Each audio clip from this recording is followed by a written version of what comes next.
नमस्कार, आप देख रहे हैं न्यूज़ वन इंडिया। मैं हूं आपके साथ पंकज यादव। करते हैं बुलेटिन की शुरुआत बड़ी खबर के साथ। तो अमेठी और रायबरेली से इस वक्त की बड़ी खबर सामने आ रही, जहां पर रायबरेली सीट से चुनाव लड़ेंगे राहुल गांधी।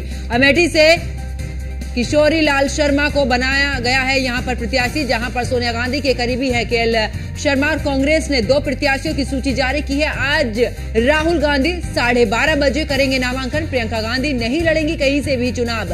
रायबरेली अमेठी में नामांकन का आज आखिरी दिन है और राहुल गांधी और केएल शर्मा आज नामांकन करेंगे। सुबह 10:30 बजे रायबरेली पहुंचेंगे राहुल गांधी और रायबरेली के फुर्सतगंज एयरपोर्ट पहुंचेंगे राहुल गांधी, जहां पर राहुल गांधी के साथ प्रियंका गांधी भी मौजूद रहेंगी।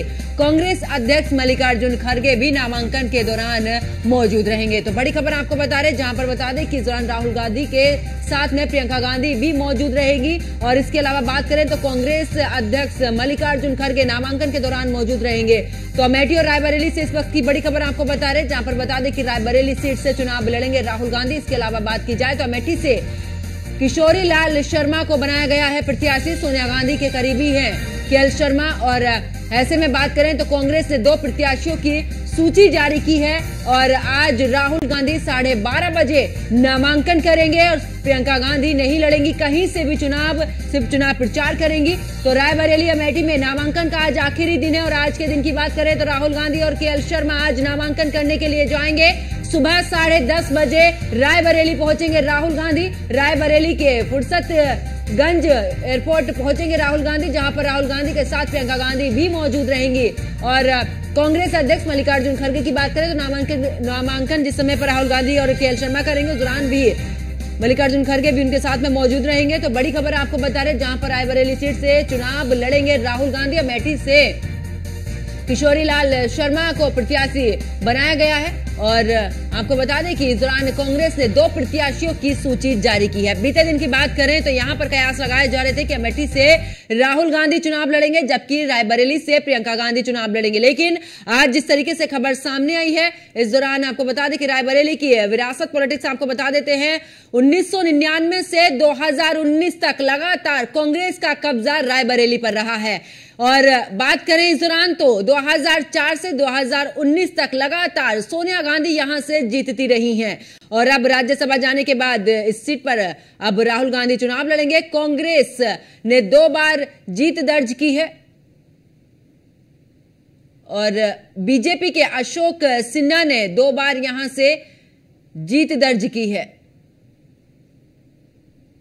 वहीं एक बार जनता पार्टी के राज नारायण ने यहां इस सीट से जीत हासिल की। और सपा और बसपा की अगर बात की जाए तो अभी तक इस सीट पर कभी भी फतेह हासिल नहीं हुई है। तो 2019 के लोकसभा चुनाव में सोनिया गांधी यहां से जीती थी और अब आखिरकार इस बार राहुल गांधी को यहां से प्रत्याशी बनाया गया है। सोनिया गांधी इस बार राज्यसभा इस दौरान पहुंची है राजस्थान से। तो केसरगंज सीट से अगर बात करें तो केसरगंज सीट से बीजेपी ने करण भूषण को टिकट दिया है।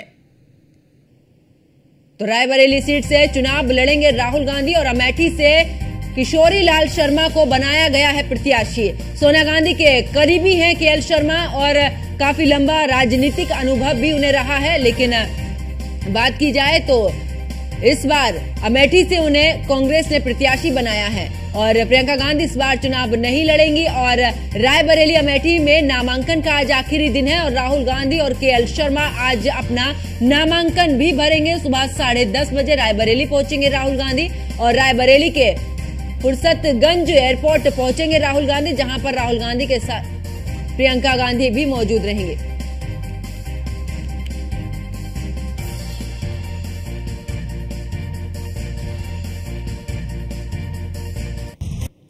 और ज्यादा जानकारी के लिए हमारे संवाददाता अश्वनी हमारे साथ में जुड़ चुके हैं। अश्वनी, अगर बात करें, क्योंकि काफी मशक्कत इस दौरान देखने को मिली है और आखिरी दिन है, जबकि आज नामांकन का आखिरी दिन है, ऐसे में कांग्रेस की तरफ से तस्वीर साफ हुई है। अमेठी की बात करें या फिर रायबरेली की बात करें? बिल्कुल, अमेठी और रायबरेली को लेकर के जो संशय बना हुआ है उसके बादल अब छट चुके हैं। तस्वीर साफ हो चुकी है। राहुल गांधी रायबरेली से चुनाव लड़ रहे हैं। साथ ही साथ गांधी परिवार और सोनिया गांधी के काफी करीबी केएल शर्मा को अमेठी से प्रत्याशी कांग्रेस ने बनाया है। और निश्चित तौर पर अगर बात करें रायबरेली की, तो रायबरेली और अमेठी लंबे समय से कांग्रेस के कब्जे में रही। हालांकि 2019 में अमेठी जो कांग्रेस है, गांधी परिवार है, उसके हाथ से फिसल गई थी।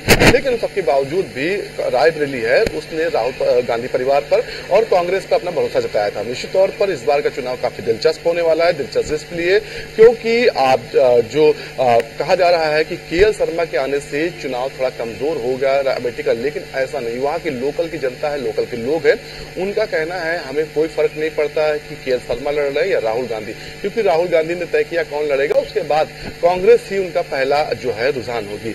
हालांकि स्मृति ईरानी भी पीछे नहीं है। स्मृति ईरानी भी टक्कर देने के तैयार है। जमीन पर लगातार काम करनी। पिछले 10 सालों में 2014 में चुनाव हारी थी, उसके बाद 5 साल और 5 साल 2019 में चुनाव जीती थी और 5 साल ये लगातार अमेठी से उन्होंने अपना जुड़ाव रखा इस कदर कि हर महीने उनका अमेठी दौरा लगता था। तो ऐसे में कहीं ना कहीं चुनाव सबसे ज्यादा उत्तर प्रदेश में कहीं दिलचस्प होने जा रहा है, तो जो है ये अमेठी का होने जा रहा है। तो निश्चित तौर पर अगर बात करें दूसरी रायबरेली की, रायबरेली को भी कहीं ना कहीं कांग्रेस बचाना चाहती थी। लगातार देखा जा रहा था कि कांग्रेस के जो वरिष्ठ नेता उत्तर प्रदेश के वो मांग कर रहे थे कि गांधी परिवार से कोई ना कोई अमेठी और रायबरेली से चुनाव लड़े, जिससे जो अस्तित्व का खतरा है, जो लड़ाई है, उसमें कहीं ना कहीं कुछ तो बच जाए, कुछ तो कांग्रेस के हाथ लग जाए। रायबरेली से उतार कर राहुल गांधी को एक कहीं ना कहीं बड़ा मास्टर स्ट्रोक कांग्रेस ने खेला है। मास्टर स्ट्रोक इसलिए क्योंकि चुनावी प्रचार भी करना है, और ऐसे में अगर प्रियंका गांधी और राहुल गांधी दोनों नेता कांग्रेस के बड़े नेता हैं, जो एक पहचान कहते हैं कांग्रेस की, वो है, अगर वो बिजी हो जाएंगे तो निश्चित तौर पर चुनाव प्रभाव पड़ेगा। अंदर खाने खबरें ये आ रही है कि एक मास्टर स्ट्रोक ये खेला गया कि वायनाड से भी राहुल गांधी चुनाव लड़ रहे हैं, साथ ही साथ जो है रायबरेली से भी। अगर रायबरेली चुनाव जीतते हैं राहुल गांधी, तो आने वाले समय में राहुल गांधी रायबरेली सीट पर छोड़ सकते हैं, वायनाड पे ही रहेंगे, क्योंकि आने वाले समय में जो प्रियंका गांधी है उनको फिर चुनाव यहाँ से लड़ाया सकता है। ऐसे में कहीं ना कहीं अगर तीनों जगह चुनाव लड़ते, वायनाड से भी, रायबरेली से और अमेठी से प्रियंका गांधी या राहुल गांधी को लड़ता, तो निश्चित तौर पर कहीं ना कहीं एक सीट छोड़नी पड़ती। तो ऐसे में दिक्कतें आ सकती थी आगे समय में। तो निश्चित तौर पर बाकायदा पहले तैयारी की गई, पहले समझा गया कि कैसा माहौल का कितना असर इन चीजों का पड़ेगा। उसके बाद ही कांग्रेस ने अपने प्रत्याशी घोषित किए। अब से कुछ देर में ही राहुल गांधी जो रायबरेली पहुंचे, लगभग 10:30 बजे के आसपास रायबरेली पहुंच जाएंगे। आज उनके साथ में बहन प्रियंका गांधी भी होंगे। तमाम उत्तर प्रदेश कांग्रेस का केंद्रीय जो कांग्रेस है उसके नेता होंगे। राष्ट्रीय अध्यक्ष कांग्रेस के हैं मल्लिकार्जुन खड़गे, उन्होंने सभी अपने जो कार्यक्रम थे से निरस्त करते हुए जो जानकारी आ रही है कि फिर वो उत्तर प्रदेश की ओर रवाना हो चुके हैं। लखनऊ से सीधे रायबरेली पहुंचेंगे। निश्चित तौर पर कहीं ना कहीं एक बड़ा नामांकन आज अमेठी और रायबरेली में होने जा रहा है। 12:30 बजे के आसपास ये नामांकन होगा। साथ ही साथ रायबरेली से आज दूसरे प्रत्याशी भारतीय जनता पार्टी के दिनेश प्रताप सिंह वो भी नामांकन करने जा रहे हैं। दिलचस्प लड़ाई है, क्योंकि दिनेश प्रताप सिंह ने 2019 का चुनाव लड़ा था और काफी मजबूत टक्कर सोनिया गांधी को दी थी, क्योंकि गांधी परिवार का गढ़ है, कांग्रेस का गढ़ रायबरेली, और वहां पर इस तरीके से चुनाव लड़ना कहीं ना कहीं भारतीय जनता पार्टी के लिए उनसे मुख्य कैंडिडेट कोई नहीं मिलने वाला था। तो अब ये माना जा रहा है कि चुनाव जो है वो कहीं ना कहीं दिलचस्प होने जा रहा है। कांग्रेस पूरी ताकत अपनी 2 सीटों पर लगाने जा रही है। कांग्रेस फिलहाल जो इसमें फोकस किए हुए है वो 4 से 5 सीटों पर फोकस की है, जिसमें अमेठी, रायबरेली, बाराबंकी है, इसके अलावा सहारनपुर है और प्रयागराज है। ये सीटें हैं जहां पर कांग्रेस को बेहतर परफॉर्मेंस की और जीत की उम्मीद है। इसको लेकर के बाकायदा उस पर काम किया जा रहा है। तो निश्चित तौर पर कहीं ना कहीं आज जब राहुल गांधी नामांकन करने पहुंचेंगे तो भारी भीड़ भी, जनसैलाब भी देखने को मिलेगा, क्योंकि अभी हमें जानकारी मिल रही है कि लखनऊ से बड़ी संख्या में कार्यकर्ता जो है वो रायबरेली की ओर उतर चुके हैं, कूच कर चुके हैं, क्योंकि उनके सबसे बड़े नेता का कहीं ना कहीं आज नामांकन है। और नामांकन में रायबरेली की जनता को, अमेठी की जनता को एक बड़ा संदेश देना है कि कांग्रेस का गढ़ है तो है। आज ये बड़ा कहीं ना कहीं संदेश आज देने की कोशिश कांग्रेस जनों के द्वारा रायबरेली और अमेठी को दी जाएगी। इसको लेकर के बाकायदा तैयारी कर ली। अगर केएल शर्मा की अमेठी से बात करें तो केएल शर्मा राजनीतिक तौर पर बहुत चर्चित व्यक्ति नहीं है, लेकिन लोकल स्तर पर आप अमेठी और रायबरेली जाइए, एक बच्चा होगा जो केएल शर्मा को जानता है, जो दिलचस्पी रखता है राजनीति से, वो केएल शर्मा को जानता है। क्योंकि जब राहुल गांधी और सोनिया गांधी सांसद थे तो पूरा काम यही देखते थे, के.एल. शर्मा ही बैठते थे जो पूरा काम देखते थे रायबरेली अमेठी का। लगातार लोगों से मिलना, उनके काम कराना, उनको कोई समस्या है उसको समस्या को शीर्ष नेतृत्व तक पहुंचाना, सोनिया गांधी से बताना, उस समस्या का निदान कराना, ये तमाम चीजें जिम्मेदारी उनके कंधों पर थी। और अब कहीं ना कहीं अमेठी को भी मौका मिला है उस नेता को जो लगातार उनसे जुड़ाव रखे था उसको कुछ वापस करने का। तो निश्चित तौर पर इसीलिए माना जा रहा है, जो राजनीति के जानकार हैं उनका कहना है कि चुनाव रायबरेली का ही नहीं अमेठी का भी बहुत दिलचस्प है। जो चीज दो लोग सोच रहे हैं दूर से कि अमेठी जो है कमजोर कांग्रेस वहां पर है, तो बिल्कुल ऐसा नहीं है। कांग्रेस वहां पर भरपूर लड़ने वाली है। बिल्कुल। और अश्विनी अक्सर देखा है कि जब भी कांग्रेस पार्टी को यानी कि शीर्ष नेतृत्व को जरूरत पड़ी है के.एल. शर्मा की, हमेशा से उनके साथ में रहे हैं, कई बार चुनाव प्रचार के दौरान भी उन्हें देखा है। ऐसे में अगर बात करें तो कौन से ऐसे प्लस पॉइंट वाले फैक्टर हैं अमेठी को लेकर जो कि कांग्रेस ने इस दौरान के.एल. शर्मा पर दाव लगाया, क्योंकि यहां पर प्रियंका गांधी को मनाने की भी कोशिश काफी की गई है, ऐसी भी खबर निकलकर सामने आई है। उसके बाद जाकर आज सुबह यह डिसीजन लिया गया है कि यहां से अब राहुल गांधी रायबरेली से और के.एल. शर्मा अमेठी से चुनाव लड़ेंगे।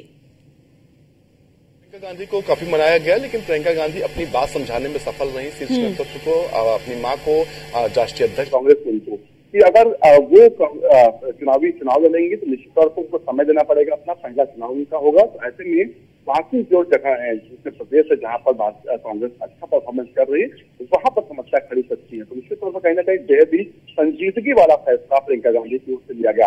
अब बात करते हैं के.एल. शर्मा की, तो के.एल. शर्मा के नाम को लेकर के इसलिए आगे बढ़ाया गया तो अगर कोई लोकल लीडर अमेठी से कहा जाता है या फिर तमाम नाम ऐसे हैं जो लड़ सकते चुनाव, लेकिन आपकी अंतर कला भी उस पर मुस्तफी थी, तो उसी को देखते हुए के.एल. शर्मा पर मूल्य लगाई गई और के.एल. शर्मा के नाम पर लगभग सभी जो कांग्रेस के अमेठी के नेता थे वो राजी हो गए थे। हालांकि दीपक सिंह का भी नाम चला था बीच में, लेकिन दीपक सिंह को भी कहीं ना कहीं कन्विंस किया गया, उनकी भी सहमति ली गई। उसके बाद ही के.एल. शर्मा का नाम जो है अमेठी से घोषित किया गया। तो निश्चित तौर पर कहीं ना कहीं ये पूरा तैयारी पहले चल रही थी, अंदर खाने में सिर्फ औपचारिक घोषणा नहीं की जा रही थी, कहीं ना कहीं पूर्व के जो थे उनको छिपा के रखा गया था। कांग्रेस ने आज सुबह ही तड़के ही इसको खोल दिया और कहीं ना कहीं किसी को उम्मीद नहीं थी, चाहे वो कांग्रेस के तमाम नेता बड़े नेताओं को छोड़ दे, कार्यकर्ताओं को भी के.एल. शर्मा को उम्मीदवार बनाया जा सकता। हालांकि के.एल. शर्मा की उपस्थिति जो है लगातार रायबरेली और अमेठी में रही, लंबे समय तक वहां पर उन्होंने कहीं की वहां की जमीन को समझा, वहां की नब्ज को टटोला है। तो निश्चित तौर पर कहीं ना कहीं उनको प्लस और माइनस दोनों पॉइंट पता है कि वहां पर क्या करना, कैसे चुनाव लड़ना। हालांकि जो अगर बात करें प्रियंका गांधी की, तो प्रियंका गांधी इन दोनों सीटों पर चुनावी प्रचार करने वाली है और अंदर खाने में तैयारी हो चुकी है। अगले 2 से 4 दिनों के बाद में वहां पर एक बड़ी रैली जो है हो सकती है, जिसमें अमेठी और रायबरेली को सही कहा जाएगा, जिसमें सोनिया गांधी भी आ सकती है। तो ऐसे में कहीं ना कहीं और अखिलेश यादव भी शामिल हो सकते हैं। तो ऐसे में कहीं ना कहीं ये चुनाव से काफी दिलचस्प है, क्योंकि अमेठी और रायबरेली दोनों जगह पर बात करें तो समाजवादी पार्टी से गठबंधन उत्तर प्रदेश में कांग्रेस का है और अच्छा खासा वोट बैंक दोनों सीटों पर सपा का भी है। तो अब क्या होता है ये देखना होगा, लेकिन इससे उलट थोड़ा सा एक और चीज देखना होगा। क्योंकि अभी देखा गया कांग्रेस अमेठी और रायबरेली दोनों जगहों पर एक बड़ा नेता जो वहां के थे, दोनों विधायक थे समाजवादी पार्टी के, उन्होंने अपना जो है उन्होंने वो बदल भी चुके हैं। वो कहीं ना कहीं अंदर खाने भाजपा के साथ आ चुके हैं, उनके परिवारजन भाजपा ज्वाइन कर रहे हैं। तो ऐसे में कहीं ना कहीं उनका कितना फैक्टर काम करेगा इन दोनों चुनाव में, ये काफी दिलचस्प होगा, ये काफी देखने वाला होगा। क्योंकि मनोज पांडे है जो समाजवादी पार्टी से लगातार वहां चुनाव जीत रहे हैं और उस स्थिति में जब भाजपा पार्टी चल रही 2017-2022 में वहां चुनाव जीते थे। अब देखना हो कि वो उनका खुद का वोट बैंक था या समाजवादी पार्टी का वोट बैंक था, क्या कुछ होता है। बहुत ही चीजें है, बहुत ही दिलचस्प चुनाव यहाँ का होने वाला है। बिल्कुल। और अश्विनी ऐसे में बात करें, क्योंकि अमेठी वो सीट है जहां पर अगर बीजेपी की बात करें तो 2014 में यहां पर स्मृति ईरानी हार चुकी थी, लेकिन बावजूद उसके लगातार जनता से सीधे तौर पर अपना संपर्क साधे रही, उनके बीच जाती रही है। 2019 में वही वजह रही कि शायद उन्हें एक अच्छी जीत यहां से मिली और राहुल गांधी को उन्होंने हराया। लेकिन अगर के.एल. शर्मा की बात करें, क्योंकि लगातार जनता के बीच में जाते रहे हैं, तो यही वजह रही है कि इस बार के.एल. शर्मा पर दाव कांग्रेस ने चलाया है। क्योंकि रायबरेली में अगर प्रियंका गांधी नहीं चुनाव लड़ती तो किसी न किसी गांधी परिवार वाले की जो अगर बात करें तो प्रतिष्ठा को लेकर भी और यहां पर कार्यकर्ता भी लगातार मांग कर रहे थे। अभी जो बात करें स्मृति ईरानी की, तो स्मृति ईरानी ने बखूबी का अपनी जिम्मेदारी समझा, पिछले 10 सालों में अमेठी से जुड़ाव रखा। लेकिन इन सबके पीछे एक चीज देखना होगा कि कोई चीज किसी अधिकार कोई व्यक्ति के पास नहीं होता तो लोगों को उम्मीदें कम होती हैं। जब अधिकार आता है उसके पास तो लोगों की उम्मीदें बढ़ जाती है। पिछले 5 सालों में वो सांसद रही, वहां से मंत्री भी केंद्र में रही, तो ऐसे में कहीं ना कहीं लोगों की उम्मीदें बढ़ी। इंटरकंट्रेसी जो कहते हैं ना, जो अंदरूनी विरोध होता है वो भी कहीं ना कहीं सोनिया गांधी के खिलाफ खड़ा हुआ वहां पर है। राहुल गांधी की एंट्री, वहां पर प्रियंका गांधी की एंट्री कितना कुछ असर करेगी ये देखना होगा, लेकिन के एल शर्मा को कहीं ना कहीं हल्के में नहीं। ठीक है अश्विनी, वापस लौटूंगी।